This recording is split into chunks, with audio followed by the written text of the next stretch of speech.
опытный? Самый опытный, на ходу. Тоже надо один сбор провести, хороший, выйти. Но я думаю, вообще нету равных этой сборной. Я не вижу конкуренции. Я думаю, мы уверенно заняли бы первое место. Ты назвал Жоржа Сен-Пьера величайшим полусредним весом.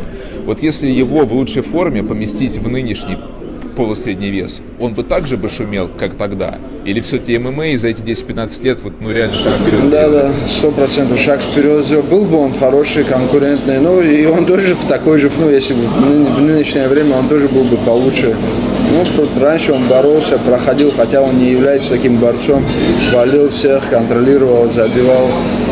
Ну, сейчас поколение чуть поменялось, было бы не так легко, как раньше. Но он остается по-любому один из величайших.